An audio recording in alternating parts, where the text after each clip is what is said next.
What's up, everybody? This is the Booch, and welcome to episode 3 of the Boochcast reviews Darkside of the 2000s. And of course, ladies and gentlemen, I am joined by the one, the only, the broke soulless ginger, Mr. Zack Scott. What's up, dude and dudettes? Yes, it's me, the broke soldier, Zack Scott. Genius Week, I'm not that broke. And today we are talking about a very, very pretty lady who stood to me is not a bad person, Lindsay Lohan. Yes. And before we get into that, we're going to address something real quick here at the top of the episode. As you guys know, here on Darkside of the 2000s, this is the first appearance that Zack is making. Now, I wanted to wait till Zack was here to talk about this. That's why you didn't hear it on the first 2 episodes. As you guys know, before this, there was a show called Darkside of the 90s, which Zack and I did. We hit every episode of Darkside of the 90s, and Zack was here for every single one of them. And the reason he was here for every single one of them is because Zack, as we all know, if you listen to the Boochcast, loves the 90s, is obsessed with the 90s, longs for the glory days of the 90s. So do you. Don't talk. No, I do, but not as much as you do. You love the 90s. Much. You love the 90s more than any of us. I know. So that's why I had Zack on for every episode. But I didn't know quite how Zack felt about the 2000s, so I asked him how many episodes he wanted to do. Well, Zack picked and chose the 3 episodes. So out of the 10 episodes of Darkside of the 2000s that are here so far, at the time of this recording, we don't know if there's going to be a season 2. Zack will be here for at least 3 episodes. I won't say what the other 2 are. We'll just have to wait and see. But right now, we're going to jump into one of the craziest actresses of the 2000s. Very talented, but also very much a party girl. Oh, yeah. We're here with Lindsay Lohan, Star Interrupted. Star Interrupted. Yeah, I remember her. I never really had a problem with her. I was like, yeah, she's pretty nice. She started getting a little bit older, like, holy shit. Didn't know she was from Long Island. I thought she was born out west. Boy, was I wrong on that one, too. She's from your neck of the woods. Well, yeah. I don't know what it is about actresses or actors that are, like, legendary, like A-list or top-tier talents. They always seem to be from a small town. You ever notice that? They all always seem to be from a small town in a section of the world you didn't know existed, and then eventually you got out of the small town, moved on to bigger and better things, and eventually became a star. And it happens so many times as a party that's like, are you really from a small town or are you bullshitting? Like, that's how it is sometimes. I have a hard time believing that every talented person came from a small town. Or, like, that's the stories people gravitate to. Like, also, almost every famous person we know today is from a single-parent household or is from a broken home. It's almost like being from a 2-parent household dooms you to failure. I think a comedian, I can't remember his name, but I saw a reel he did on Facebook where he actually made a joke about that. Where, like, you know, the reason his career is not successful is because his father loved him. Like, I see all these other guys who are making it and all these other people that are coming from broken homes, and damn it, my father just had to raise me. I'd be playing basketball, I'd see him in the stands. Could you just miss one game for me, please? So I could step my game up? Very much. Jesus, here's some alcohol. Start drinking, man. and obviously he's kidding around, but he was trying to make the point out of, you know, that kind of story. So it's nice to see Lindsay Lohan from New York. Okay, finally, someone with a realistic upbringing that makes sense. And here's the thing. I don't give a shit if you're from a small town or not. I don't care if you were a broken home or a 2-parent household with both parents who loved you. If you're fucking successful, you're fucking successful. I'm still gonna want to hear your story regardless. You don't have to come from a broken family for me to fucking relate to you. But anyway, enough about that shit. We're not getting into all that.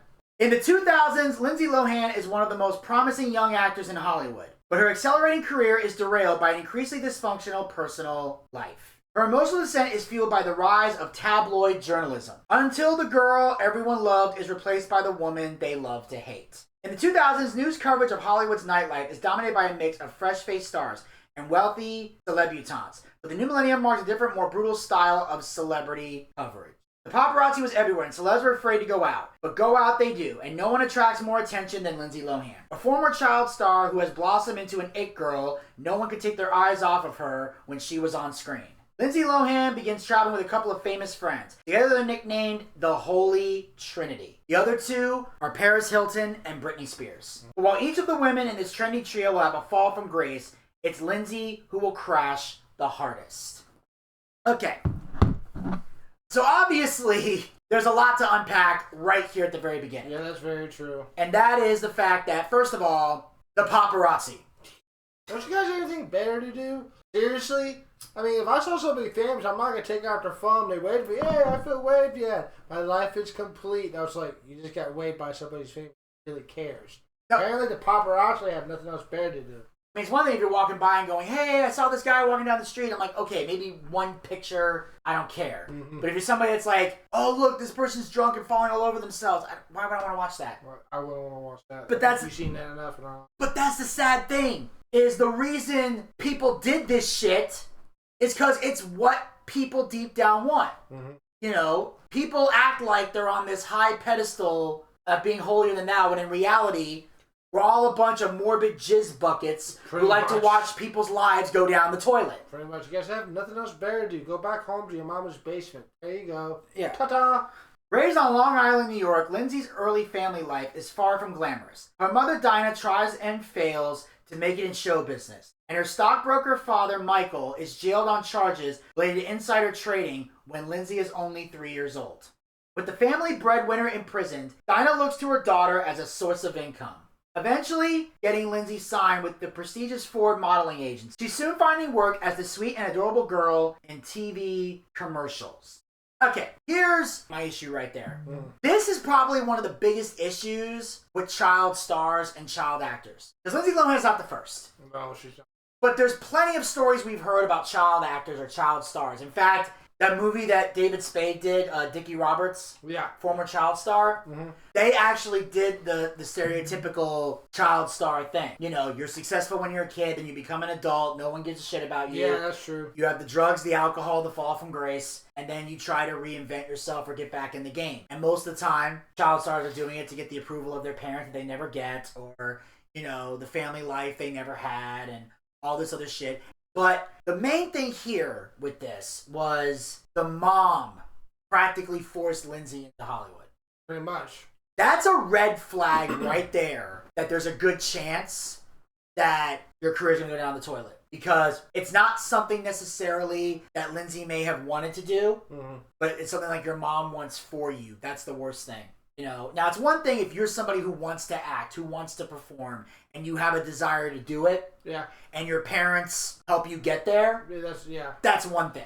But you're just using this for money, you're a piece of shit. I was like, I started that, and I was like, seriously? Well, there's the start of it right there. Yeah. Mom is a money grab bitch, and dad is in prison. Yes. Shocker. Yeah, well, the dad's in prison, and the mom is like, no, I'm not going to get off my ass and go get a job. I'm going to put my daughter to work. To me, that's scumbag behavior right there. That is pretty much. Like, you're the fucking parent. You go get a fucking job. And then here's what you do. You get a fucking job, and then you find somebody in your family to babysit if you have to go to work. That's why they have grandparents. And aunts and uncles. You drop them off there, you go do your shift, you come home, and then take the kid home. That's called being a fucking parent. But most people don't know how to fucking parent. Like, they don't. You don't look to a child to be your source of income. You don't do that. No, you don't. You're the parent. You're supposed to take care of the kid. Kid's not supposed to take care of you. You don't take care of your parents until you're old and senile and can't remember what you had for breakfast. That's when your kid's supposed to take care of you. Yeah. Okay? At age 11, Lindsay gets the role that will launch her movie career, playing a pair of twins in a remake of the Disney classic called The Parent Trap. The film was a hit with audiences and critics alike. Lindsay is clearly ready for her close-up. And no, it was not It Takes Two. Oh, what was it called again? Parent Trap. Just Parent Trap. I thought it was his. No. It Takes Two was the movie with the Olsen twins, Steve Guttenberg, and Kirstie Alley. This one had Dennis Quaid and Emily Thompson or Emma Thompson. Probably. No. It was Emily Richardson. I think it was the girl who was married to Liam Neeson. Yeah. Lady who was married to Liam Neeson. I can't remember. Okay, it's like, we'll go by that. That was actually a pretty good movie. And it was funny to me, especially when you see the city girl fall into the water. It says, it's either me or them. And he goes, them. And she says, really? He goes, TH, them. Get the picture? And that's because she goes, the day we get married, they send those brats off to Switzerland. Get the picture? That's why he goes, get the picture? Because he's like, you're going to make me choose between you and my daughter. You never give that ultimatum. Here's the thing. If I was to give that ultimatum to a girl, I never would. But if I was to give that ultimatum, here's the thing. If the girl chose me, I'm not so sure I want to keep her. Because that's a fucked up thing to do. Mm-hmm. You don't choose a man over your kid. And I said to the guys, you don't choose a woman over your kid. The only time you should ever make that choice, ever in your life, is if your child is a grown adult. Then you can make that choice if you and the child are not having a good relationship when they're an adult. When they're children, it's always them. Mm-hmm. Now, when they're an adult, if you're both grown adults and you both have your own lives and you're happy in a relationship and the kid doesn't like it, then you can tell the kid to fuck off. You know why? Grown adult. Not my responsibility anymore. You're my child. I love you, but you're a grown-up who's having her own life. I'm a grown-up that's about to have my own life. If we can't respect it, go our separate ways. Pretty much right there. But fucking no. But no, it was The Parent Trap, and it was this is obviously a remake. Yeah. From the classic one, which was different. Yeah. And Lindsay Lohan played both characters, which was great. And here's the thing. That movie was damn good. It was good. It was good. Because obviously they were taking different places, so like the one was raised in England and spoke different languages and was raised by the mom, and the other one was raised by the dad, so she was kind of like a tomboyish kind of girl, or it was a girl who liked to have fun and eat, regular kid food, as opposed to the rich girl who was eating everything else, and the only cool thing she did was have a secret handshake with her butler. Mm-hmm. And I remember when they made the decision to switch places, they were literally practicing that handshake, and you see the nervousness on her face when she finally has to do it, and you just see them like going through the motion. As soon as they nail it, she's like, "Oh, thank you." Oh, she didn't like the part where she had to get her ears pierced. Oh no, that was the rich girl. Oh yeah. No, I'm talking about when the other girl had to go to English. Remember they switched places. Yeah. And she had to do the secret handshake with the butler. She's like, I can't fuck this up or it'll blow our cover. And the plans that they had, even though there were red flags all over the damn place. But it was fun. And it was a great movie. It was. And it was like the stepmom was such a bitch that Dennis Quaid was going to marry and got the relationship back together. And then there was the butler. Then there was a nanny. It was funny because there's a joke in The Parent Trap that as a kid I didn't get. But now as an adult I do. What? It's towards the end. This is right when they're after she just did the THEM them thing. Yeah. And they cut to the next scene where they're driving back home. She threw the ring at his head. He said, smaller than a hairdryer. Because that's a joke because the mom's throwing the hairdryer. Then at one point, they're having a conversation and they're looking for, I can't remember the nanny's name, but he's asking where she is because I'm starving. He goes, well, him and I think, the butler's name was Victor, but I can't remember the nanny's name. Yeah, I don't remember the name. Well, she and Victor went out for a picnic around noon yesterday. He goes, really? Who would have thought? My nanny, your butler. Now, apparently that means they're at a hotel and they fucking. Yeah, they're on a little vacation. Oh, yeah. So I was sitting there going like, wait, yesterday? Where the fuck did they go? When are they coming home? No one's bothered to call where they at? That's how stupid I was as a kid. I didn't understand it either. Now you look at Now as an adult, oh, that's what that means. Dark humor. We didn't get it then. We didn't get it then. It's adult humor, but it's adult humor that's appropriate. Yeah. For kids. Like, it's a little thing they throw in there for the adults, but it doesn't offend the kids because we don't know what the fuck they were talking about. Apparently. So, but that was one bit that I liked in that. And then the fact that they pulled off getting their parents back together. Yeah, sure. And that was Lindsay Lohan's one of her best roles she's ever done. Yeah, that is one of her best. Absolutely. So Disney signs her to a 3-picture deal, including Freaky Friday, another remake, starring opposite one-time screen queen Jamie Lee Curtis. And obviously, I never saw this one. I never seen it either. But I am aware of the Freaky Friday concept. Yeah. I think there was one with like Fred Savage and this guy who. Yeah. I can't remember I can't remember the actor's name. But I know exactly who he's been. He was in Beverly Hills Cop. He was in Days Confused. He was in Fast Times at Ridgemont High. He played the. No, he wasn't in Days. That was the movie he was in. He was in Fast Times at Ridgemont High. Oh, Hummer shit, they kicked your ass. Yeah, I'm gonna kick 100% of your ass. Like, what you got, Josh McCauley? I remember him. He was in a lot of movies. The same haircut every movie he was in. The same haircut. It looked like a cool dude, but I know exactly. Yeah, I seen that movie. Yeah, he's one of those guys. That one was a little more scary than the one with Jamie Lee Curtis and Lohan. Yeah, that one was a tad darker. That was a little bit darker. But yeah, and then of course there's that moment where like she's eating McDonald's. Like, you can't eat those. They go into your mouth and down to my thighs. But then Lindsay Lohan starts eating all her fries. And like, she hasn't had French fries in years. But now she realizes I have a kid metabolism. So I can eat whatever the fuck I want. Because kids burn off calories better. When you're older, you don't burn as much. Unless you're really physically active, like The Rock. But not all of us are The Rock. So, no, not even close. Freaky Friday is Lindsay's second box office hit. And at 17 years old, she's already one of the fastest rising stars in the biz. Even appearing on the cover of Vanity Fair's annual Hollywood issue alongside Amanda Bynes, the Olsen twins, Mandy Moore, Hilary Duff, Raven Simone, Evan Rachel Wood, and Alexis Bledel. Alexis is the only one I've never heard of. Yeah, me neither. The rest, I remember who they were all pretty, but I was like, you forget a couple people, you forget Tara Reid and everybody else. She was one of the people in the show. Like, Jesus Christ. Well, she's one of the people that gets like interviewed. Yeah. You know, because Tara Reid was a celebrity, but she probably didn't do enough to get a Darkside episode, or she might get one for season 2. I don't fucking know. But she just wasn't on this particular cover because I don't think Tara Reid was a teen. Oh, yeah. I don't think she was a teenager. She was like in her 20s and shit, but still incredibly hot and incredibly. Oh, God, yeah. Her in American Pie movie. Or Van Wilder. She looked great in Van Wilder. My favorite part was at the end when Van Wilder's having the big party to celebrate that he graduated. And he has that emotional moment with his dad.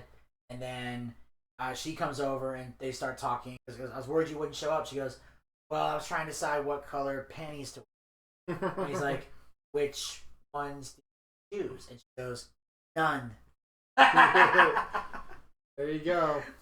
Right, and that moment, like, swing. As soon as you hear that. Now, at the 2004 MTV Movie Awards, Lindsay is not just the youngest host in the show's history. She wins an award for Best Breakthrough Performance, which, that to kids was the big deal, was winning the MTV Movie Awards. Because as kids, we didn't really care about the Oscars. We did not. And because of all the bullshit going on with the Oscars today, we don't really give a shit about it as adults either. That's very, very true, sir. So there was like a gap in between being an adult and political bullshit where the Oscars was watchable. So you had that one, like, sweet spot. But since then, it's been shit. But as kids, we didn't care. For us, it was the MTV Movie Awards was the big fucking deal. Yes. If you won one of... MTV played good music for... Well, yes, but I'm saying, like, that award show was what we watched. Like, it was that and the VMAs. If MTV validated you, you were in. If you won a best performance from them. That's true. Which Adam Sandler won a few of those. Jim Carrey's won a few of those. I remember Vin Diesel and Paul Walker won for best on-screen duo for one of the Fast movies. Yeah. I think it was the first one. Probably. It was probably the first one. They would even do things like the best kissing scene, the best fight scene. And that was one that was tough because you couldn't base those on the movies that you like. You had to base it on which kissing scene was the best. There might be a movie you didn't like. That has the best kissing scene. So you gotta vote for that. Or even fight like, this fight was better on something you want doesn't win. You're like, yeah. Like if they did the movie awards this year, I wouldn't be surprised if John Wick won every fight scene. Just hand it to Keanu. Don't even show me the other nominees. Just give it to John Wick. Just give it to John Wick. Keanu is aka John Wick. So anyway, soon she's back on screen, delivering a critically acclaimed performance in Mean Girls. I got to your stars. I watched that. Where her character battles the Plastics, the most popular and vindictive girls at her high school. Oh, I know exactly how that is. I suppose. Try that on me and it's not going to work. Why is that? Oh, that's about 10 to 12 years in the state penitentiary. No! Oh, yeah, good luck with that. Well, that's the thing. And also, Mean Girls was another popular movie because girls could relate to that. Because in high school, girls were pure fucking evil. They were evil. A lot of them were. And it goes into the thing about how women hate women. And it goes all the way back to high school. You know, they're vindictive people. If they feel like you're intruding on their territory, they will ruin you. They will go to extreme lengths to make you look horrible. Yeah. Like the one girl had a boyfriend she broke up with. She found out Lindsay Lohan had a crush on that guy. So she got back together with him just to stick it to Lindsay. And then they were doing all these things about how she found this like chocolate that if you eat it, it makes you gain weight. So they're giving it to her so she would get fat. Like just that kind of crazy shit. And then it ends with like the head of the plastics finally gets hit by a bus. You're just like, what the fuck? Like, the movie took like a dark, fucked up turn or just got really weird. And because Lindsay Lohan's character was raised in Africa, she has like the African jungle mentality when she's trying to compete with the plastics. Every time I saw it, it just makes me chuckle. Yeah, that was another good one. I enjoyed that right there. Yeah, the mom was trying to be the cool mom. Dad didn't give two shits. I'm surprised he didn't blow his own head off. And he was like this the whole time. I was like, how come he hasn't killed himself yet? Not saying that in a bad way. He likes his money. I guess so. And it's one of those things where you see guys in those miserable relationships and they always say like, why do they stay? Because they don't want to lose all their money. That's what people need to understand. I can't speak for women who stay in bad marriages, but 9 times out of 10, men stay in bad marriages because they don't want to lose their money in the divorce. That's why they say it's cheaper to keep her. It really is. The problem is they try to go have fun on the side, but they try to have fun with women who can get them caught. And I always tell people, that's why they invented hookers. Hookers are discreet. They're not going to go blab to your wife. You know why? Pay the money. Shut the fuck up. Yes, and most of the clients they have are married to begin with. Pretty much. And it's all about money to them. Here's the money, here's the companionship, get the fuck out. Pretty much. You pay them to leave, not to stay. The day after Mean Girls opens in theaters, Lindsay hosts Saturday Night Live. SNL seems to understand they're working with Lindsay just as she's transitioning from child actor to grown-up movie star. She did a Harry Potter sketch where she was Hermione, showing cleavage and making Ron and Harry uncomfortable. And I remember that sketch. I remember that sketch too. Don't you like Harry Potter? No, just making fun of it. She did that really bad English accent. I mean, it was good, but it wasn't that good. I was like, holy shit, she grew up. Yeah. Well, that's the thing. And it didn't care if the accent was bad because no one was noticing it. If you saw Lindsay Lohan, you were noticing her accent. You're either a woman or you're gay. True, you didn't notice the accent, no. I didn't give a shit how her accent sounded. At that right there. I'm too busy looking at the cleavage. The only time I'm paying attention to the jokes are the ones coming from Ron and Hermione when they would cut to Ron and Hermione and I wouldn't see titties. Yeah, they were like, wow, what happened? Like, oh my god, and they're like, they don't know how to react, they don't know what to do. Where's Morty? Where should we use her help? And I was like, uh-oh. I was like, as soon as they pulled up, I was like, I know exactly where this is going. Well, here's the thing, is it makes sense because you have to remember in Harry Potter, they were kids. Yeah. They were teenagers. Mm-hmm. When you're a kid, when you're a teenager, and you see titties for the first time, or as we would call them, boobies for the first time, you're just like, hi. That's all you can look at as a dude. That's why they made that South Park episode where Bebe had the boobs, and all the kids turned into primal, like, cavemen. Like, Stan was drawing boobs on the wall in his house going, Ata. Like, that's why. Because they were trying to realize that Bebe's boobs were manipulative. And the girls would get jealous because they didn't have boobs yet. So that's the thing. They're dealing with that transitional period. And that's another weird thing. Because at first, here's the thing. If you see somebody and you only know them as a sex symbol, it's easy to look at them as a sex symbol, to stare at them, want to see them naked, or dare I say, even masturbate. But when you've seen them as a child, and then they become the hot adult, it's a weird transitional period. So there's going to be that transitional period of, is it okay for me to masturbate to this? Am I supposed to be turned on? Like, you don't know. Like, in your mind, it's like, look, she's a grown adult now. You're looking at a grown adult body. There's nothing wrong with this, morally. But in your mind, it fucks with you. Yeah, it does. That's why when you see people go from child star to crazy person, it fucks with your head. You only know them as one thing. If you're known as one gimmick and you become a totally different gimmick, it sends your head into a tailspin. And I think that was the awkward moment with Lindsay Lohan, where she was this young, cute little child star, and now she's becoming this grown woman with grown woman parts and is becoming sexual and getting more sexualized roles. Because she's an adult. So there's that awkward transition period where you have to go through it, but once we got past it, it's easier to be attracted to Lindsay Lohan at that moment. Lindsay soon faces the mounting pressure put on former child stars to embrace the little girl becomes a woman storyline. But there's often a backlash. They want you to play the sexy part, but then they see you as bad, and Hollywood is like sheep. One person thinks you're bad, then everyone thinks you're bad. And again, that's stupid. Stupid as hell. You're not seen as a bad person because you embrace the sexual side of you. If you're a grown adult. Now, if you're a young child doing shit like this, then yes, that's bad. That's very bad. I go back to Dickie Roberts when I make the reference. Remember that the little girl was going to try out for the cheerleading squad? You know, David Spade gave the little Dickie Roberts did a little choreographing for her because he used to do backup dancing in certain music videos, so he had a good choreography background. So you have to choreograph this good routine. But the girl she was competing against went on before her. And she was doing this whole sexual, like Britney Spears-like dance and even crawling a little bit. But this is like an elementary school. So when she does all that stuff, as soon as she's done, and the song is, I wanna be bad. You see the judges and they're like this. They're like they're uncomfortable as shit. Because they're like, no, this is not appropriate for school. But the other girl comes out with her own little like routine that's not as sexy or not as good. But because it's a fucking child doing child stuff, they booked her. Because the other girl just creeped them the fuck out. Like, why are you doing this? Yeah. What the hell? Where's mommy and daddy? They need to go to prison. It's like when we went to WrestleMania, we saw the Nikki Bella girl. Yeah. Exactly. I remember that. I was like, well, we all know where she's going to be in there at 18. Yeah. And I go like, where's that? I go like, Oasis, I don't know. Like, where's that? What's that? I go like, Chef Club back in Atlanta. And he just dodged. Just like, oh, I'm like, seriously? I was like, we looked at each other. I was like, that's not... No, that's not what you do as a child. There's something about young girls that is, one, tempting, scary, and irresistible. And they attack them before protecting them. And the turmoil in Lindsay's home life makes her even more in need of protection, especially when her father, Michael, is sent back to jail. The dad goes back to jail. Yeah.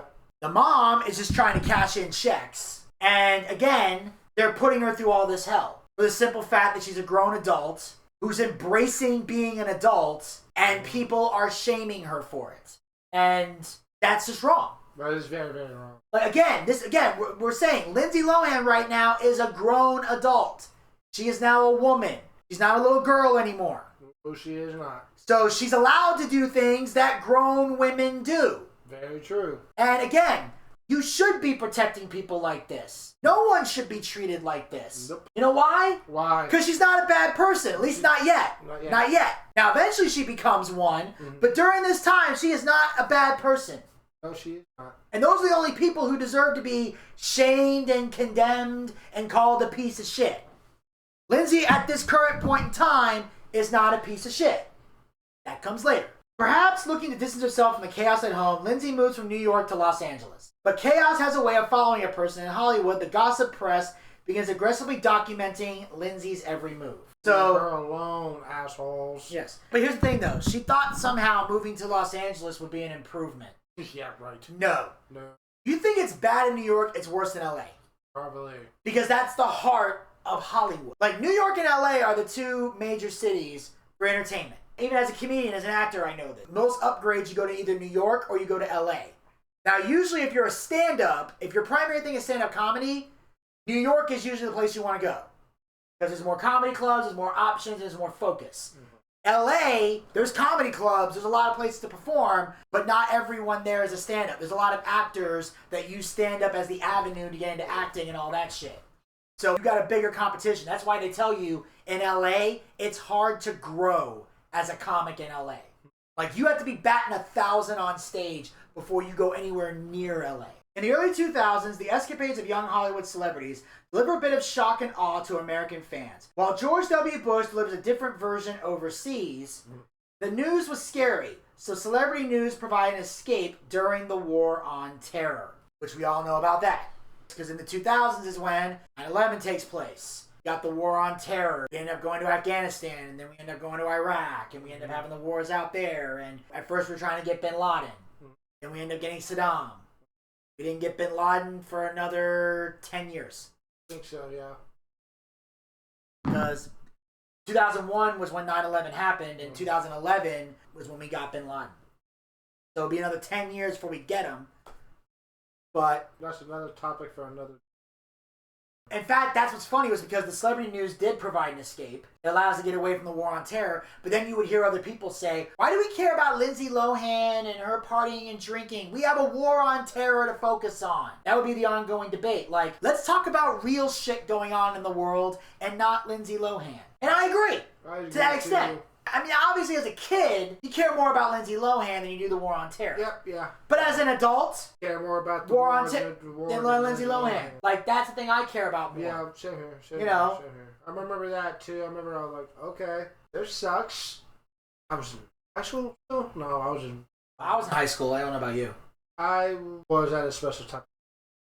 Where you wore a uniform and made your bed every day and... Somewhat, yes. Okay, I was in high school. In fact, I just got back from gym class when 9/11 happened. And gym class was outside. So we had no idea what happened. I just walked in and saw a bunch of people in the hallway crying and freaking out. Wow, you must all really hate going to school. I didn't know what the fuck was going on. And ironically, I was going to U.S. history class. I was in science class. And we had a TV on in the room. And that's where I saw the second plane hit. Yep. I thought it was a movie. Yeah, I did too. Is this a movie? Like, no, this is real life. Oh, shit. Yeah. Trapped in the center of that news coverage is 17-year-old Lindsay Lohan, now living on her own in LA for the first time. Eager to be part of the showbiz scene, Lindsay joins the pack of talented up-and-comers that rule LA's nightlife. This is when she starts getting into the partying and all this other stuff. She's out on her own, which is good and bad. Like, on the one hand, she's getting away from the toxic family environment that she's in, but now she's about to enter a whole new toxic environment. Now she's got no one to help her. Her family's back in New York. Her arrival of the West Coast comes at a time when celebrity journalism is experiencing a digital revolution.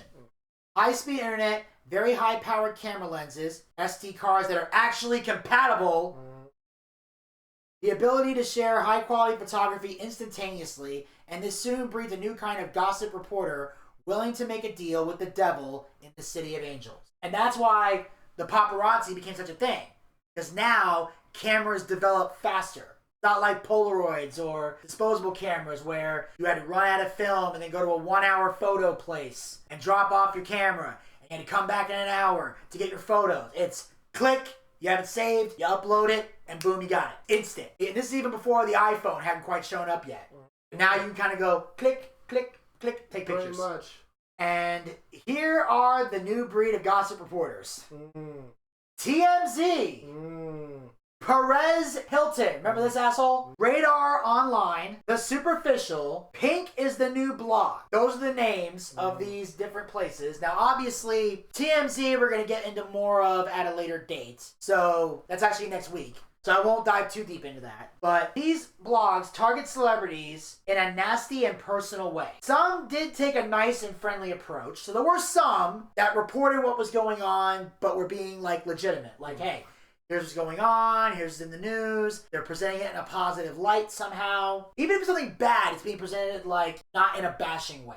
Yeah, I hear you on that. Like, you know, Lindsay snapped and beat someone up. The positive sites would say something like, you know, Lindsay lost her temper. I think Lindsay could use some help. And others did it in a snarky and sarcastic way. But none were nastier than 28-year-old blogger Perez Hilton. He's the biggest scumbag of all of them. Out of all the celebrity blogs, out of all the paparazzi, no one's a bigger dick than Perez Hilton. He would take celebrity pictures and manipulate them and draw on them. It was a complete rejection of the way in which celebrity news reporting had been done historically. Once he found a target, he would destroy you. He'd make fun of your body, face, and dogs. He was just a bully. Basically, all the things that we condemn people for today, he was at the forefront of all of it. That's something you have to bear in mind in the early 2000s. We weren't quite politically correct yet. I mean, we were definitely on the cusp, but I think the reason we got so politically correct is because of people like Perez Hilton. To where even we gotta go, alright, look, I'm all for being funny, I'm all for making jokes, I'm all for roasting or ball busting people, but there's a limit. And that's the problem. There was no cap on it yet. Because even at some point, and to me, that was the positive in all of this. To where even the most devout, ball-busting, roasting person has a limit. And this is what people need to understand. There are people who are edgy. There are people who push the envelope. There are people who don't believe in being politically correct. Us included.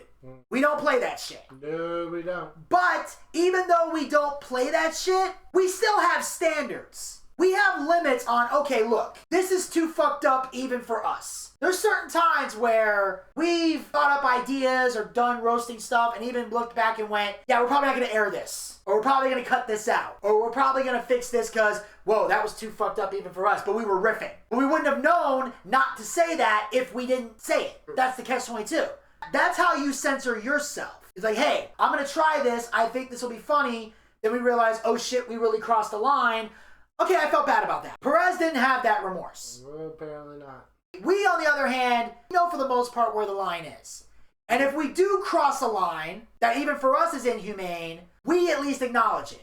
We'll step back and go, all right, we fucked up, we're sorry. But we don't say we're sorry unless we mean it. That's what makes our apologies genuine.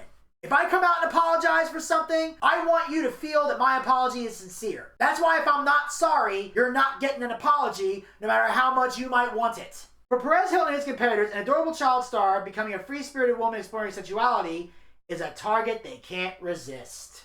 But it's Lindsay's female friends who helped move her to the center of tabloid coverage, including two so-called celebutantes who are redefining what it takes to become famous in the 21st century. And of course we got Paris Hilton, the hotel heiress from New York, and Nicole Richie, daughter of 80s pop superstar Lionel Richie. They use their family names to add fame to their fortunes by appearing in an early reality show where they mingle with the so-called ordinary people. This is the dumbest fucking show I've ever seen. Zach, you saw this show? Yes, I did. Okay, for the people out there, explain to them what the fuck this show's about. These two girls who are really rich, spoiled brats, go out there trying to live and work normal jobs with normal people like you and I. What was it? Alright, yeah, they're partiers, and you can hate parents all you want. I was like, I just like it because they were hot. I didn't have no clue who the hell they were. And I realized, oh, I know who they are now. Never mind. Click. What I heard of Nicole Richie and Paris and hate each other's guts now. Well, yeah, and we'll get to why a little later on in this. Oh, this show didn't bug me. I just thought. Well, here's the thing. That's all the reason why I watched it. Yeah, I mean, that's the thing. That's all they brought to the table was that they were hot. Well, Paris was hot. Nicole, not so much. I'm sorry, I was not attracted to Nicole Richie. I was. Paris Hilton was hot, but here's the thing. Paris Hilton's one of those people that she looks hot, but then when you actually speak to her, when you actually hear her talk, it makes her not as hot anymore. And that's how it is for me. If you're just a bitch or a blithering idiot or whatever, I don't care how hot you are. If I say I hate this woman, she's a piece of shit, and your comeback is, well, she's super hot, that don't tell me shit. Not at my age. Back then, yeah. I mean, back then, no. Now, yes. I'm just saying, like, I fuck you, but I don't want to hear you speak. I can't hear Paris Hilton talk. It will kill my boner. Shortly after the Simple Life premieres, Simple Life was the name of the show, an even more intimate side of Paris is exposed to the public. Paris's ex-boyfriend looks to profit off a sex tape he made with her 3 years earlier. The tape launches countless punchlines, but it's Paris who seems to get the last laugh. Paris later told Elliot Mintz she was in on the joke. And that's why I don't feel sorry for her. Because this is not like Pamela Anderson. Like, remember when we did the Baywatch episode? Yeah. When Pamela's sex tape came out, someone stole it and put it on the internet. Her and Tommy Lee never meant for that video to be shown to the public. They did. They decided, oh, we're going to put out this sex tape because everybody loves sex tapes nowadays. And this is a coming age of a lot of people coming out with sex tapes, celebrities. It was, Paris Hilton's, the Kim Kardashians, Dustin Diamond, Hulk Hogan. Although his was leaked without his knowledge. So that's a little different. But the sex tape thing became a thing. And Paris wanted to do it just to do it. So that's what makes her, a stupid spoiled whore. The fact that she's putting this shit out there. Now, Paris ditches her Simple Life co-star after Nicole allegedly plays Hilton's sex tape at a party. Despite Nicole's denials, Lindsay becomes Paris's new +1. She would tell the paparazzi where they were going and wear multiple outfits to be photographed in. Again, can't feel sorry. Also, let me just say this. Paris Hilton is not only a stupid spoiled whore, she's a petty stupid spoiled whore. And as someone who had a similar incident related to this, not very similar, but in the ballpark, how are you upset over a sex tape being shown at a party that you filmed, starred in, edited, and produced, and put out for the general public to see. This Paris Hilton sex tape is already out in the public eye. You even admitted, Paris, you and your boyfriend put this out there. So how is Nicole in trouble for playing it at a party? I didn't want people to see it. You put it on the goddamn internet! You fucking idiot, you put it on the internet. It is seen by everyone who has access to the fucking internet. True. That was a stupid fucking reason. Now, Nicole claims she didn't do that, or it wasn't her idea, or she had no knowledge of it. But even if she did, you put it on the internet. Stupid. And they said they let the paparazzi know what they were doing and photograph. And that's what makes me angry. Because now you're playing into the paparazzi. You're pretty much giving them what they want, and you're causing more problems for other celebrities who don't want to be photographed, who don't want cameras shoved in their face, and who don't want to be disrespected. But you're doing this because you want the attention. Because you can't get it any other way, Paris, because you have no fucking talent. Lindsay Lohan at least has talent. She is good as an actress. Paris Hilton has no skills of any kind. She's the type of rich bitch you should fucking hate. With a passion. Seems like you do, but I don't. Yes, because she's a pathetic excuse of a human. No, she is not. Paris Hilton. Trust me, there's way more worse people out there than Paris Hilton. Well, yes, there's worse people out there than Paris Hilton. Sound like she's a horrible, but she's not horrible or evil. She's just... Oh, we're gonna get to why she is. Over there, we're gonna get to it. I hear worse at work all the time. But here's the thing: I'm not saying Paris Hilton is the worst human being in the world. Okay, we have politicians that hold those titles. True. Okay, I'm just saying she's still a piece of shit human being. I can call somebody a piece of shit human being, even though there's worse people out there. But right now, we're not talking about those people. Right now, she's the topic of discussion. Joe Biden is not the topic of discussion here. Get the picture? Not really, no. Like her character in Mean Girls, Lindsay is taken in by the real-life plastics, the it girls of Hollywood, and she soon becomes one of them. In 2005, while shooting Disney's Herbie Fully Loaded, Lindsay is hospitalized for reported liver infection and exhaustion, forcing the $50 million film to shut down for 3 days. But she soon re-emerged on the party scene, this time with a surprising new best friend at her side, Nicole Richie. Okay. First of all, did you see Herbie Fully Loaded? Neither did I. That was one where I was like, really? Come on, Lindsay. It's like this bitch, other than Mean Girls, it's like, okay, Lindsay, can we stop with the remakes already? Pretty much. Or the sequels or whatever. I actually remember at the VMAs, Eminem was doing this bit where he was pretending to be Triumph, the dog. Mm-hmm.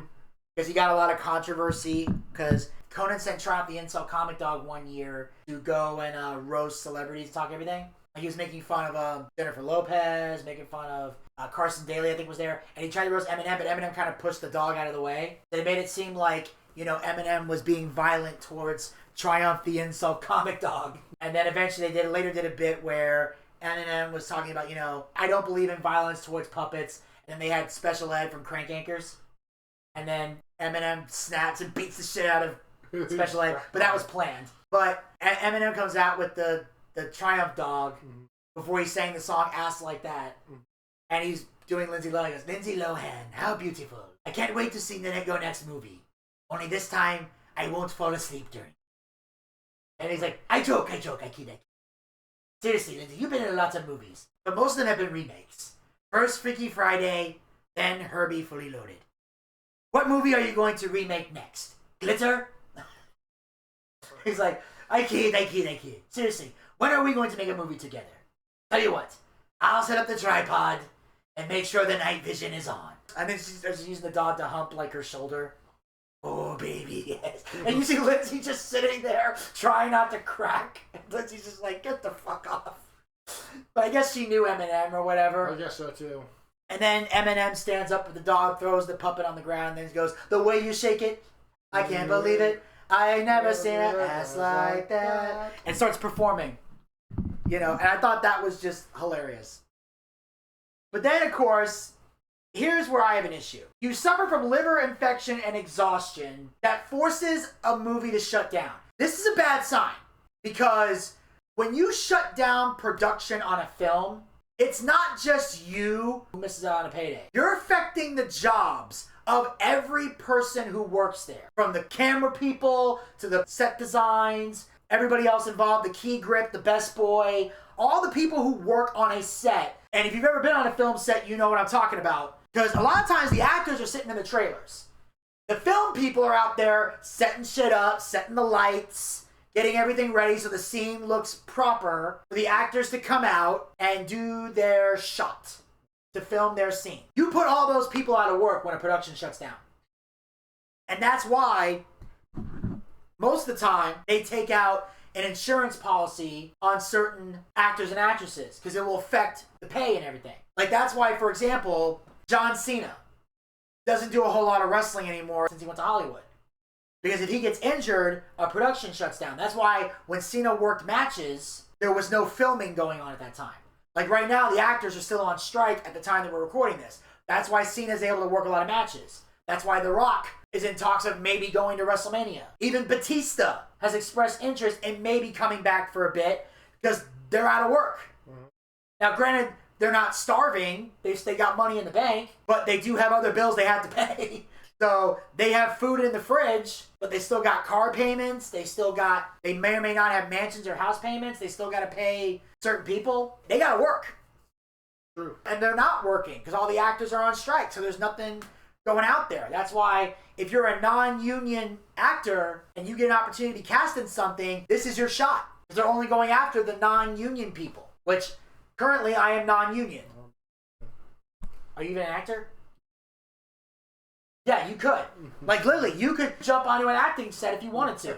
If they can cast you. They'd be looking for people. Like, when the writers went on strikes, they brought out a bunch of reality shows. That's kind of what's happening now. But you affect production. Now, okay, you had liver infection and exhaustion. Okay, you had to be rushed to the hospital. That's major. So Lindsay's not in the wrong for that because she had to go to the fucking hospital. The problem is she soon emerges back on the party scene. That's where I have the problem. Okay? If you have a liver infection that causes production to be shut down, at least have the common courtesy to wait until after the film is wrapped before you go party again. Fucking do your job. Put the partying on hold until you're done with work. And then once the production's done, once they've wrapped filming and your job is done and there's nothing left for you to do, then go party till the next film gig. I don't think that's unreasonable, and I think that's where I'm having a problem with Lindsay. It's like, look, no one's mad you went to the hospital. We're mad that you're out there still partying while you're filming a fucking movie, and you're affecting the production of the film. There are some people who go out and party, but they still show up to work. They still do their job, so no one really gives a shit. But when you're affecting work, that's when you know you have a problem. And you're now hanging out with Nicole Richie, who's Paris Hilton's enemy? What are you, fucking stupid? What the hell is wrong with you? I don't know. I'm not her, or I'm not the Hollywood type. It's like, okay, whatever. Yeah. When Lindsay begins hanging out with Paris Hilton's frenemy, it is news reported. But the tabloid press seems more interested in how she looks than who she's with. They looked very thin, and they were called the Skeletwins. Yeah. The two women, alongside Jessica Simpson and Amy Winehouse, were brutally attacked in the press for their bodies. Amy, Lindsay, and Nicole for being very skinny, and Jessica for being very heavy. Because Jessica Simpson did get a little thick. But I wouldn't necessarily classify her as like a fat ass. No, she wasn't. I think she was one of those girls that, as I said before, like with Nikita Lyons, she's thick in all the right places. That's my thing. Exactly. But as far as Nicole and Lindsay being criticized for their bodies, all right, look. For me here, it's a catch-22. Because obviously, when the bloggers are doing this, their intent is to shame their bodies. They're making fun of them, they're teasing them, they're mocking them. And that's wrong. I don't believe in fat shaming or thin shaming anybody like that. However, there is a catch. If you are skinny to the point where you look like a fucking skeleton, it is a cause for concern. And I would report that. Like, that doesn't look right. And also, if you were fat to the point where it was causing you serious health problems or making it an issue for people around you, then I would report that. Like, there are some cases where you should tell a fat person to lose weight. And that's if they're morbidly obese and it's affecting everyone's lives around them. And if you're really dangerously skinny, you should fix that, because again, it's a health issue. When it becomes a health issue or a life or death situation, then it is important to give some criticism. But it's not okay to just tease and make fun of people for being fat and skinny. While the press talks about Lindsay's body, her body of work continues to sell. By her late teens, Lindsay is earning $7 million a movie, making her one of the highest paid female actresses of her generation. Yeah, because most women didn't make this much in Hollywood. For a guy, $7 million is candy money. This is the truth. We can talk about it being unfair all we want. These are just statistics. So the fact she's making $7 million is a big fucking deal for a woman, especially in the early 2000s. And that's the thing. She's doing well in these movies. So that's why I've never really shamed Lindsay for partying or sleeping around or doing whatever, because A, she's single, and B, she actually has talent. As opposed to Paris, who does not. In 2006, her latest film, Just My Luck, bombs. Then ex-lover Wilmer Valderrama shares intimate details of their relationship with sex-obsessed shock jock Howard Stern. Now, did you see Just My Luck? No. I haven't seen it either. But apparently it bombed. And apparently around this time, she was dating and she was hooking up with Wilmer Valderrama. Okay. Yes. And the relationship lasted for a while until one day, Wilmer was like, good day. Yeah, pretty much. But Wilmer, I love you. I said good day. I said good day. Why are you leaving me? Jackie wants to get back together. And then, obviously, you know, he's talking about this stuff, and obviously it makes Lindsay uncomfortable because she doesn't want her sex life shared. But Howard Stern has that ability to pull that shit out of you. And he loved to hear about that shit. And that's why it's so laughable today about how all of a sudden Howard Stern is so woke. And he's such a libtard and all that shit. When you were over the top obsessed with being a shock jock. Which obviously, I'll talk more about that a little later. That's another future episode. 2 months later, Lindsay's relationship with Paris begins to sour. Reportedly because of Lindsay's friendship with Nicole Richie. Again, she took sides against family. What follows is one of the ugliest public feuds in Hollywood history. And it's Paris's entourage who fired the first shots. And people are petty like this. Yeah. Especially women. There are some guys that are like this. I'm not like this. They're petty enough sometimes. Really? Really, Zach? Let me ask you a question. Who's a person that we both know that I stopped being friends with that I condemned you for hanging out with? Oh, we're going that route. None. Exactly. Even when Steven and I had that brief falling out, I told both you guys. I told you and Elvis and Desmond and everybody. If you still want to hang out with Steven, that's fine. Just don't expect me to be with you. And Steven was the same way until we buried the hatchet. Desmond didn't care. He hung out with both of us. I hung out with both. He said him and Steven went out to play, did some Pokemon Go shit, and then he met up with us when we went out for your birthday. Yes. And Steven said, I still can't believe you're going over there. It's like, Des is like, I'm friends with both you guys. I'm not picking sides. And I've never asked people to pick sides. But I do know one person who does make people pick sides, and it's why he's not in my life anymore. Hashtag Voldemort. But yeah, so now it's getting ugly. Early in the 2000s, YouTube launches its user-generated online video platform. Yeah. The 2000s is when YouTube shows up. So keep in mind, in the beginning of all of this, YouTube hasn't existed yet. It really hasn't. I think it's around 2007, I think, was when YouTube was created. Yeah. So that's how old YouTube is. For a lot of you, you can't grasp the concept of a life without YouTube. Hell, you're watching this video on YouTube right now. But believe it or not, there was a time this platform did not exist. It's not all must-see TV. But it marks the beginning of a revolution in streaming video that will transform media in the 2000s. 7 months later, TMZ is founded. Now again, we will talk about TMZ next week. Lindsay Lohan quickly becomes a favored target of these new celebrity outlets. In May of 2006, she's reported kissing Paris Hilton's ex-boyfriend, Stavros Niarchos. I don't know how to pronounce this fucking shit. Yeah. Jesus Christ. What is it with you rich people and picking these people with foreign fucking names? Give me a name I can fucking pronounce. Hell, you're rich. Change their fucking name. Like, I'm Stavros Niarchos. Okay, you're Kevin Johnson. Let's go. Hilton is allegedly furious at Lindsay for canoodling with her ex, and she'll use the video blogs to get her revenge.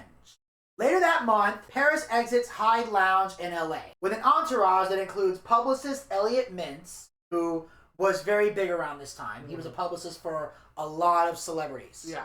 And was counseling a lot of celebrities as well. So he was there in the thick of all this. But you find out when he's being interviewed in this Darkside 2000s episode, he did not endorse or was the least bit comfortable with any of this shit. No, he wasn't. In fact, if you go back and watch the video, which I did, I tracked this down on YouTube, the full rant that we're about to talk about here. He is uncomfortable throughout the whole fucking thing. He's not happy about this. He thinks this is stupid. He's like, this is not why I got in the business. And I don't care what issues you are having. This is too much. And also, Brandon David, the son of a Kentucky oil tycoon and former boyfriend of Misha Barton.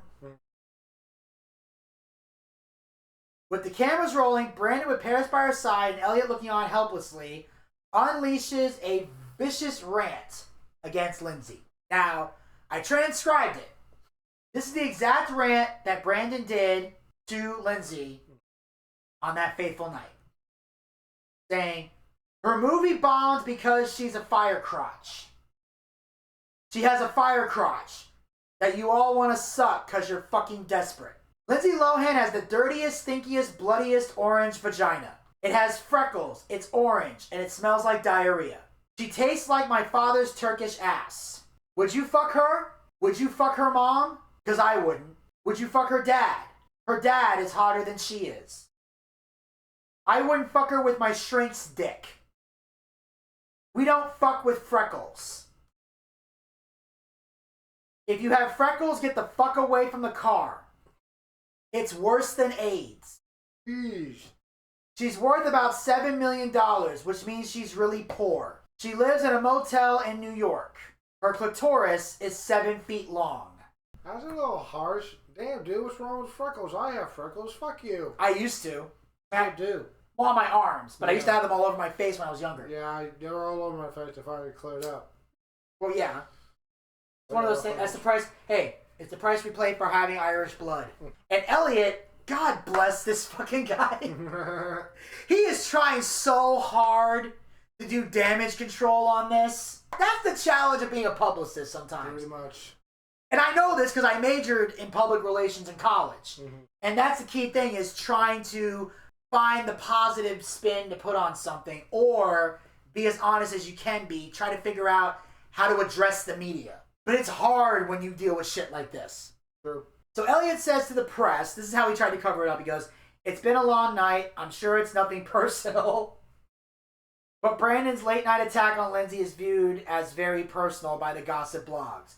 The war of words between Lindsay and Paris drags on for months. So this just keeps fucking going. Like, I'm sure it's nothing personal. Really, Elliot? Yeah, really, Elliot? So, bro, that, dude. That's about as personal as you can fucking get. You know what my least favorite thing about this rant is? She's worth $7 million, which means she's really poor. That's why I hate rich people. If $7 million is poor, I want to be poor. Can I be poor? Can I please be poor? $7 million? Give me $7 million. Jesus Christ. I'd be happy with that. I could live off of that. You know why? Why? Because I don't spend money on stupid shit. True. Now, I might splurge a tiny bit. Just a tiny bit. Not a lot. Just a tiny bit. Fucking, I would have punched Brandon in the face just for that. Yeah, I would too. You would think I'd be offended by all this other shit because I got Irish blood, but I don't give a shit. I don't have a vagina, and I don't know if I would ever fuck Lindsay Lohan. Can't say I would, can't say I wouldn't. Opportunity presented itself? Maybe. Maybe. In the heat of the battle, Paris flaunts her new best friend. The ultimate Mean Girls move. Lindsay continues to trash Paris for the cameras, even claiming the heiress assaulted her. But late at night, 6 months after the feud begins, Elliot is on hand for what seems like a truce between the two starlets. Paris is asked point blank about the alleged assault. Lindsay shows up and gets in the car with Paris and Brittany. The press calls it a bimbo summit. Am I the only one who thought that looked weird as fuck? when I saw the footage in the documentary, like Lindsay walks to the car and the way she gets in, it seems like she's being paid or forced or pressured to do it. Like she looked like an abuse victim getting in a car. That didn't feel like two friends that were reconciling. This felt like somebody who was being forced and pressured to do this by a publicist or a management team. That felt forced to me. Yeah, I have to agree. If I ever got a chance to interview Lindsay Lohan, that's a question I would have to ask. Because something about that just didn't feel right. And trust me, this is coming from somebody who's reconciled with people in the past that I wasn't really comfortable reconciling with, and then later regretted it. Hashtag Voldemort. Voldemort. But I'm saying that felt weird to me. The whole thing. And of course, some people, I know Elliot got offended when he said, I can't believe they called it a bimbo summit. What else would you call this? Yes, they are bimbos.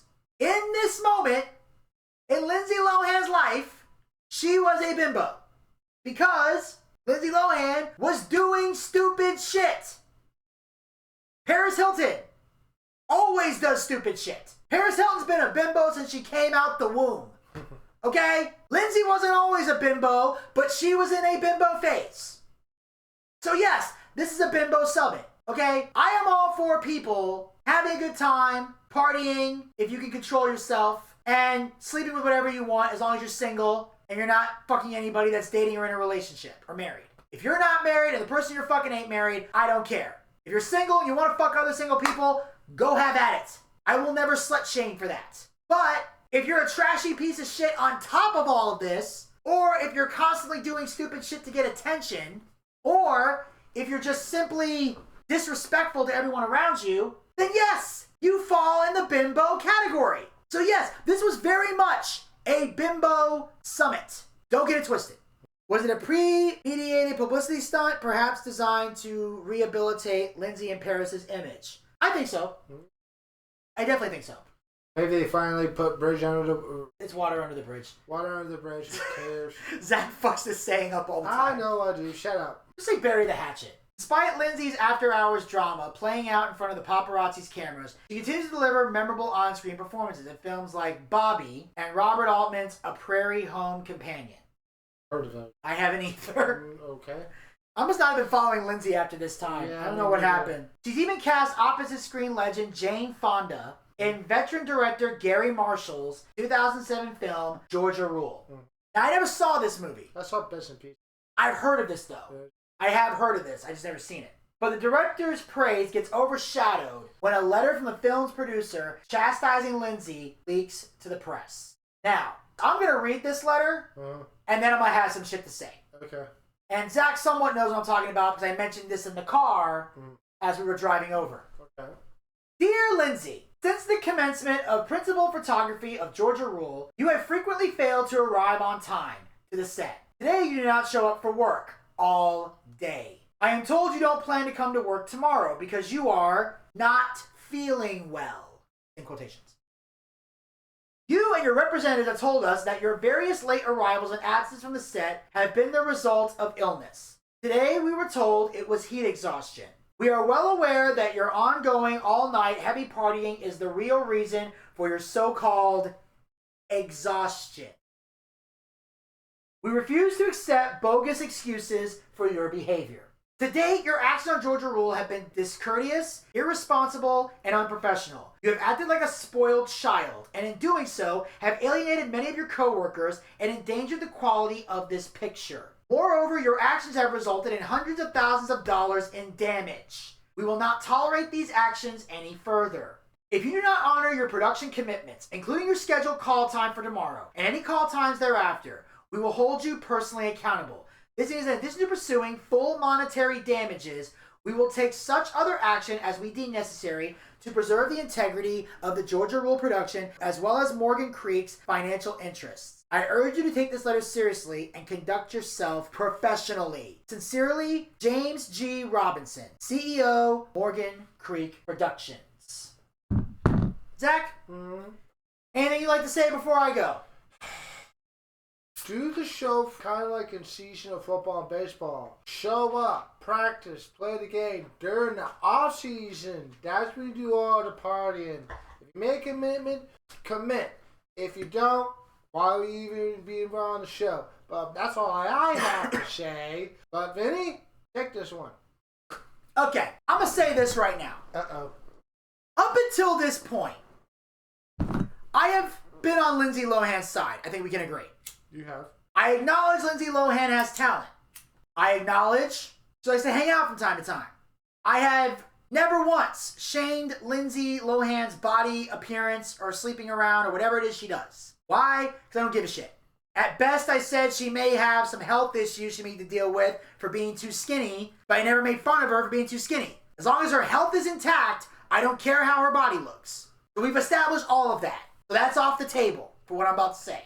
My issue with Lindsay Lohan, the reason I'm going to call her right now a stupid spoiled whore, is because of unprofessionalism. That is the one thing I don't tolerate, is people who are unprofessional. And it's because of who I am. Now look, I am well aware of the fact that I am not an A-list celebrity. I have local Georgia fame. That's about as far as I go. And I'm aware of that. Okay? I know my place on the totem pole. I know that in Atlanta, I'm known as the Booch. I go outside of this state, not many people know who I am. Unless you listen to the Boochcast, or you saw Daytime Fighting League, or my Eat a Card documentary, or maybe you remember when you saw me on Doom Patrol, in that one episode that I did, where I was in that brief opening. So I'm aware of where I'm at. But I always conduct myself in a professional manner, no matter what I'm doing. Whether it's stand-up, whether it's acting, whether it's day jobs that I didn't even like. Although, granted, I liked most of them. I didn't like the retail jobs, but I still conducted myself professionally unless somebody pissed me off. But I still went into work, I still did my job, and I still conducted myself as a professional when no one crossed the line with me. So this is where I have an issue. This woman's making $7 million. People like Lindsay Lohan get paid millions of dollars. As the primetime players used to say, millions of dollars, millions of dollars, millions of dollars. Millions of dollars. To do this shit, and you can't conduct yourself professionally? You have a job most people would kill to fucking do? Hell, I would kill to fucking do? And you can't conduct yourself professionally. You can't show up on time. You can't show up at all. That's what I don't like. And that's what I don't respect. And this is where Lindsay Lohan's career goes down the drain, because let me tell you something. As we mentioned earlier in the video, there are plenty of actors that go out and party. There are plenty of actors that have shown up to the set tired, hungover, groggy, maybe they were grouchy or a pain in the ass, but guess what? When it came time to film, they were ready to go. And that's why they were able to get away with their partying for as long as they did, because they weren't affecting work. Once it affects your job, now you have a problem, and now everybody's going to butt into your business. Now, you might have friends and family members that might tell you to slow down, but the studio's not going to give a shit as long as you do your job. And Lindsay right now is not doing her job. And I hate the fact that people in positions like this throw it all away for stupid shit. And I have no sympathy for it. I don't. Because I would never do that. I would never fuck my life up like that. If I'm on a movie, my ass is showing up. And if I'm late, it's because of traffic, or I took a wrong turn somewhere, I missed an exit. Something happened to cause me to be late. Otherwise, I'm on time. If I'm late, shit went down. And I'll be the first one to walk in and fucking apologize to everyone. I'm sorry that I'm late. This went down. I apologize. And I would do that. I show up. I know my lines. And I conduct myself in a professional manner. Hell, there's times where I was going to go on stage and someone said, hey, do you want a drink? And I say no. Unless it's soda. But I don't touch alcohol. I don't touch weed or anything like that until I'm off the stage and I'm done performing. I am sober when I hit the stage. At best, I'll have some cigarettes, maybe a Black and Mild to kind of calm my nerves. I get a little anxiety before I perform. So I might have some cigarettes to decompress. But as far as doing anything liquor or weed related, not until I get off the stage. And even then, I don't drink alcohol anyway. I might have a beer every once in a while, but not before I hit the stage. When I get off stage, someone wants to buy me a beer, okay, I'll partake. Because I'm very much this is a debate Zach and I have had before, I'm very much a work first, play later kind of guy. I don't want to chill and then work. I want to work and then chill. Because then at least it's done and I'm not thinking about it. Because if I got to chill before the work, all I'm going to be thinking about is the work. Because I'm a workaholic. Very much so. I'm a workaholic. And I take great pride in the work that I do. And I bust my ass and I work hard. And to see Lindsay Lohan fuck up a production because she wants to be a dumbass, I don't feel sorry for her. Show up to work, do your job. I don't care what it is. You want to work in Hollywood? Put the fucking work in. Because let me tell you something, ladies and gentlemen. I'm going to let you on a little Hollywood secret. If you're a hard worker, you're going to get casted more. You're going to get booked more. You know why? Because they can depend on you. True. Yes, the A-list celebrities can get away with a lot of shit in some cases because they have that star power. But eventually, people are going to get sick of their shit. As one person we're going to be talking about a little bit later, eventually, they're going to get sick of their shit and they're not going to want to work with them anymore because that star power is going to drop. But you know what doesn't drop? Work ethic. If you're a hard worker that people can depend on, 9 times out of 10, you're going to get booked more. They're going to want to work with you. You're going to get more opportunities because they know they can depend on you. That's been the secret to the success that I've had. My hard work and dependability. If you book me for a show, I'm going to show up. I'm going to be on time. I'm going to adhere to whatever guidelines were given for my comedy show. And I'm going to go up there and I'm going to make people laugh. And when I get off stage, I'll be professional after that. And the fact that Lindsay can't do the same pisses me off. And it's shit like this that makes it difficult for average working Americans to respect celebrities. This is why celebrities don't get respect anymore. Because working class people get up, go to work, and do their jobs. Trust me. You think Lindsay's the only one that had to go to work after a night of partying? You know how many working class people have done that shit? Zach, this guy's had to party and drag his ass into work the next day. Hell, when I was on the regular, guys, you know how many fucking parties I went to? We had a lot of events. And at those events, people would love to get me drunk. And back then, I did a lot of drinking. And I've had to show up to Home Depot the next day fucking hungover as shit. I couldn't even function. My brain was fried. I had a massive fucking headache. But I still went into work. I still did my job. I wasn't cheerful. I wasn't happy and peppy and bursting with love and had the Home Depot spirit. You never are. Well, yes, but more so than usual. Okay? But my point is, Lindsay's now becoming a liability to the studio, which is why the studio is no longer wanting to fuck with her. So this is where Lindsay lost my sympathy. Now you're being a spoiled whore. Because you can't honor your commitment to something. You're blessed with the opportunity to star in these films. I would kill to be in that spot. I would love to do that. I want to make a living doing that. Why? Because I love doing it. And I have enough professionalism to where I show up. I work. I put the focus in. I put the work in. And then when the work is done, then I'll relax and celebrate and go party and hang out and do all that fun shit. That's what day offs are for. And for most jobs, Zach the exception, but for most jobs, that's what the weekends were for. It's made me so fucking angry. See that. Some people felt like she was being discriminated against because she's a woman, and men behaved way worse. She also said she wanted to win an Oscar by the time she was 30. No one took her seriously because she's too busy partying. And that's the point. No one's taking you seriously as an actress, and the fact that Lindsay Lohan wants to win an Oscar is considered laughable. And you know what the fucked up part is? It shouldn't be. You already established Zach. Did we not establish she's a very good actress? Yeah, she is. Has she done good dramatic roles? Yes, she has. Does she have the potential to win an Oscar with her talent? Yes. But she's not getting taken seriously because of all the stupid partying. And here's the thing. I can agree with this to an extent, that the fact that she's a woman, she might be getting discriminated against. I can see that in Hollywood because everybody expects women to conduct themselves a different way than men. And that's just the way it is. It's because women are put on a very high pedestal.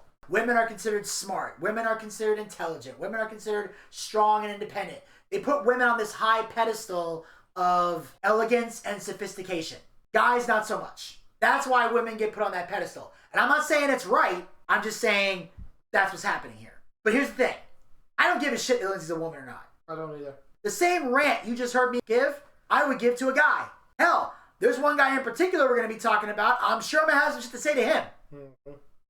But right now we're focusing on Lindsay. It's not okay, period. I don't care if you're a man or a woman, whatever the fuck. Do your fucking job and be professional.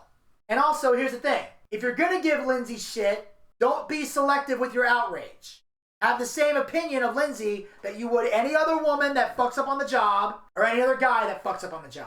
I do, which is why I can say this shit. I'm not talking about the other people because they're not the focal point of this episode. No, they are not. Lindsay is. Very true. That's why Lindsay's getting my attention. By the following year, it's clear that the partying is over.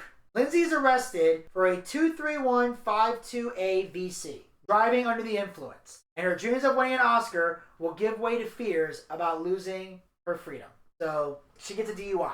In the mid-2000s, America's so-called war on drugs rages on. Cocaine smuggled into America and distributed throughout cities like Los Angeles is the drug of choice at nightclubs frequented by young Hollywood. And, ladies and gentlemen, this is the part of the show where I don't want to get political, but I don't have a fucking choice here. Go ahead. We gotta talk about this. Did you see when they showed the drug smuggling thing? How big that fucking tunnel was? Pretty much. From America to fucking Mexico. I'm sorry. The border's now a problem.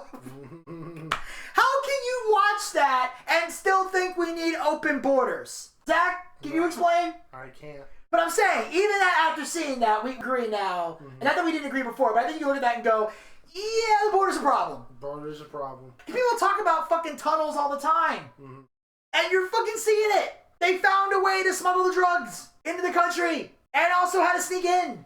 People keep acting like this isn't a problem. It is. It is a problem. And it needs to be stopped. The problem is you guys keep covering it up. By you guys, I mean politicians, mostly Democrats.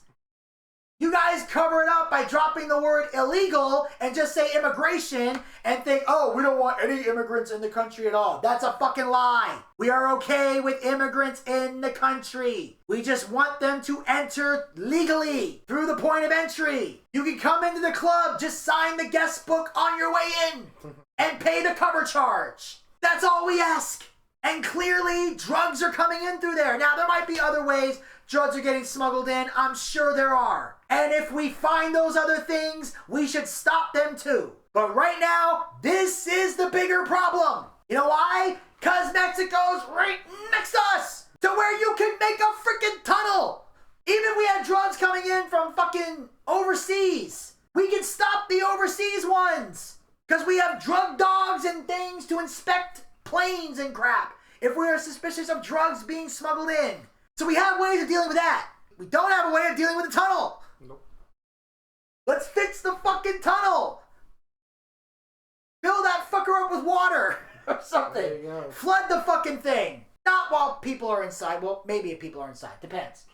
If it's major drug cartels, flood those motherfuckers. But if it's just immigrants sneaking in, I'm not suggesting we flood them. But if they're drug cartel people, flood the shit out of them.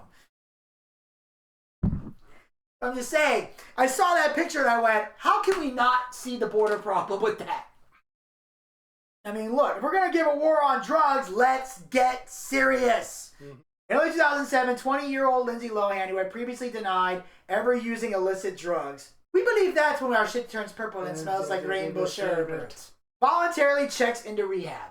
Her 30-day stay at LA's Wonderland Treatment Center does little to stop the national debate and pearl-clutching over the behavior of Lindsay and her friends Paris and Brittany. They represented the death of Western civilization. Parents feared their daughters would want to grow up and be like them. Oh shit. In February, a Newsweek cover story warns the women may be creating a generation of prostitutes. Now, this was very much a big deal. Now again, I'm going to say this. I understand this to a degree, because very much so, people looked at these phase of stupid spoiled whores. In fact, I think South Park even did a bit about this. I think so too. That was actually where they had Paris Hilton feuding with Mr. Slave. Yeah. And he challenged into a whore off because all the girls were trying to be like the stupid spoiled whores on TV. And that's also the birth of Lemmy Winks. Lemmy Winks. Oh, Jesus Christ. But yeah, this was a genuine fear people had. Now, at the same time, while I do understand that this can cause a problem, I also have to bring in something that I bring in a lot when a subject like this comes up. Parenting! This is where the parents need to step in and tell your children, do not be like these whores. Don't be like them for two reasons. One, you'll get nowhere in life and no one will respect you. And two, you don't have their money. That's how they get away with being the spoiled whores. Because they have millions of dollars. Millions and millions and millions of dollars. You don't. So it's going to be bad for you. Very bad. It will not end well. Nope, not at all. You have to have talent and then be the spoiled whore. I know Paris Hilton is the exception to my rule here. But again, it's because the bitch is a billionaire. Never earned a dime in her fucking life. The Holy Trinity turns into a bonfire of the vanities. After Britney's behavior becomes increasingly erratic, the pop star is placed into a court-ordered conservatorship. Meanwhile, Paris is having repeated run-ins with the law, including a September 2006 reckless driving conviction. And Lindsay's days of being a highly paid and sought-after actor for major motion pictures appear to be over. So Lindsay basically is no longer in high demand. I don't want to say she got canceled, but she got canceled the right way. Not by whiny, bitchy fans on social media, but by the production companies that no longer want to do business with her. This is the proper way to cancel someone. True. Okay? She's being canceled for valid reason. Because she's fucking up productions. Pretty much. She's being unprofessional. This is why you cancel people. Not for jokes. Not for shit they tweeted 20 fucking years ago. For lack of professionalism at their job. How they conduct themselves at their job. Not in their personal life, on the job. And then Britney going into the conservatorship, which that's obviously been a major story nowadays. But this is how she got into it because she was clearly going mental. Because Britney was having those crazy moments when that meltdown where she shaved her head, or that moment when she had the divorce from Kevin Federline. In fact, she even dated Kevin Federline or married the guy. Had kids with this motherfucker. Alright. And then she had that song, Gimme More. And she had that performance at the VMAs that was god fucking awful. One of the worst MTV performances ever. Like, it's Britney, bitch. Mm-hmm. And it also led to Chris Crocker getting famous. When he did the Leave Britney Alone! Yeah. She's a human! Like, that shit. I agree she's human and leave her alone, but I'm not going to do that. I ever did that, my parents would have killed me. He kind of lost his fucking mind. Yeah. Although he did get somewhat normal after that. Followed him on Facebook for a period of time. Because he had some funny bits that he did and stuff outside of the whole Britney thing. He had like a rant about getting mad at someone for being asleep on their day off. Like, why does somebody being asleep bother you? Like, hey, it's 3 o'clock, you shouldn't be asleep. Maybe you should take a nap. Like, you need to take a nap every fall, summer, spring. Fall, summer. Just doing a rant. It was fucking hilarious. Lindsay's romantic life is also back in the headlines, but this time with a twist. Lindsay is openly dating DJ Samantha Ronson in an era where same-sex couples have yet to be embraced in popular culture. However, it is said the relationship changed the way people looked at it for the better. So now she's establishing, I think she might be bisexual or something. Either that or she's exploring her sexuality to see if she might... Or both. Yeah, or see if she might be willing to cross over to the other team, or if she likes both teams. And it's like we said before, in the 90s, it definitely wasn't embraced. Dude. But in the 2000s, it wasn't quite yet. It was working its way up. It was working its way up, though. Yeah. So it was still kind of taboo, but people weren't as upset about it in the 2000s as they would have been in the 90s, 80s, 70s, and all that. I didn't even remember this relationship. Me neither. Jesus Christ, that was out of pop culture. But in May of 2007, just months after voluntarily entering rehab, Lindsay is back in the news for behavior she went there to stop. She crashed her Mercedes on Sunset Boulevard. After police discover her abandoned car, Lindsay is arrested for driving under the influence, and there's more.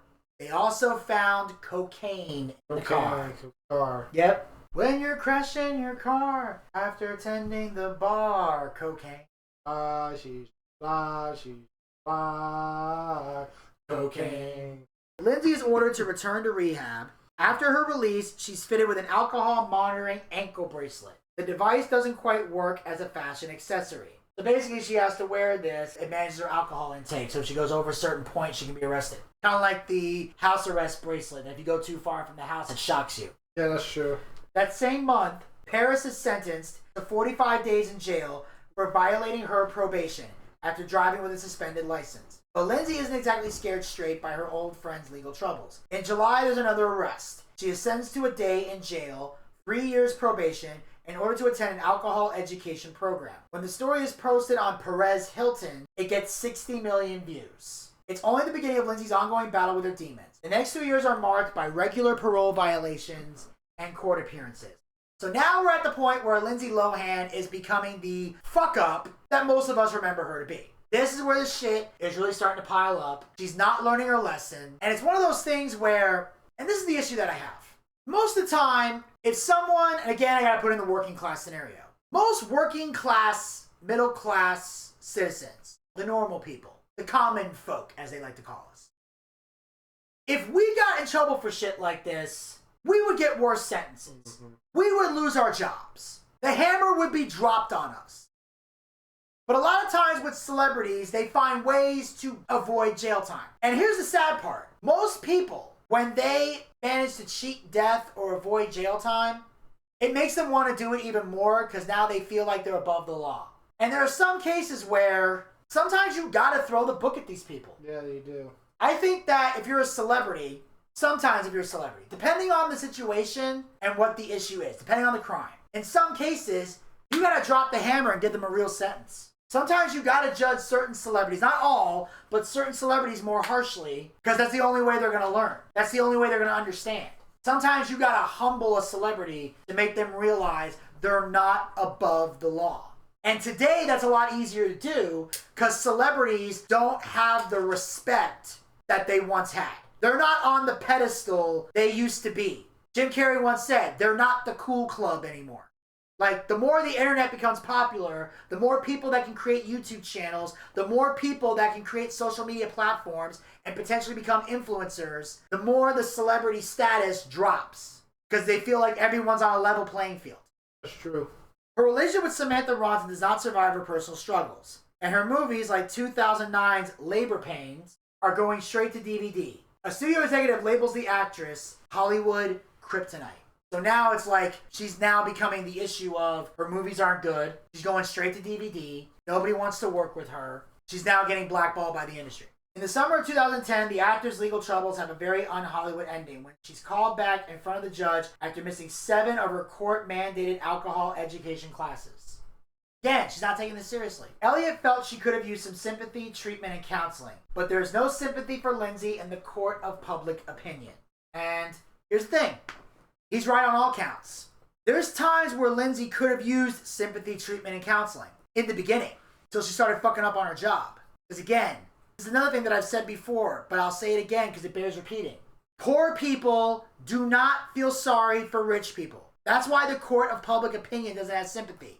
If you make millions of dollars, especially when you're making millions of dollars doing something that either A, other people want to do, or B, does not require a fuck ton of manual labor. If you make millions of dollars doing that, that doesn't involve 9 to 5, that doesn't involve manual labor, that doesn't involve living check to check, they don't feel sorry for you. And again, I'm not saying rich people don't have problems. They do. I'm not saying rich people don't have struggles. They do. I'm not saying rich people aren't human beings. They are. But again, when compared to working class people, we're never going to feel sorry for rich people. You know why? They have money.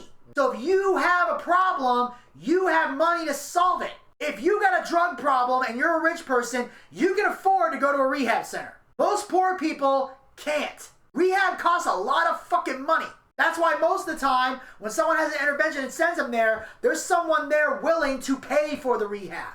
They have somebody that's willing to provide the coverage that you need to go to that rehab because they know you can't afford it. Most people can't afford to go to rehab. Most people can't afford to get treatment. Most people can't afford to get therapy and counseling. Rich people can afford all that. If you're rich and you're fat, you can afford a trainer to help you lose weight. You can afford all the dietary supplements and weight loss pills and shakes and shit that would cost common people a lot of fucking money. You can afford it all because you're rich. Money doesn't buy happiness, but it parks you in front of Happy's house. You can fucking see the shit, okay? It is better to have money than not have it. When Lindsay using soon becomes a matter of public record, there's photos of her snorting cocaine in a nightclub bathroom. As she heads off to begin her 90-day sentence for the parole violation, there doesn't seem to be anyone who doesn't know her tragic tale.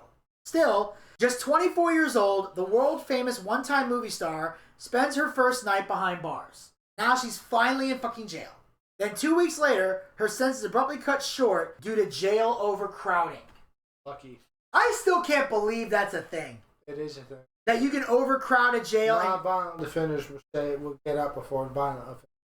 So basically, we'll take out the guy who smoked marijuana to make room for the guy who killed his parents. Pretty much. You know why there's overcrowding in jails? Why? No death penalty anymore. But this proves to be merely a pause in Lindsay's downward spiral. Her movie career seems to be over, while her entanglements, that word's funny nowadays, with the law are only just beginning. Oh, so she had entanglements. Basically, she got arrested a couple of times. Oh. So it's that kind of entanglement. Yeah, no, I thought she had a Jada Pinkett entanglement. Like, oh, she fucked some cops? No. I'm just saying, last time I heard of an entanglement. In the 2010s, Lindsay Lohan is still defined more by her legal troubles than her acting roles. But in March of 2012, Lindsay's 6-year legal nightmare appears to be over as she's finally released from parole. In the years to come, Lindsay seems determined to turn the page with a series of public appearances. But her return to rehab after a fender bender leaves some of the media openly expressing skepticism that she's changed. And that's the truth. Mm-hmm. People, after a certain point, when you fuck up so many times on drugs and alcohol and everything else, people have a hard time believing that you changed.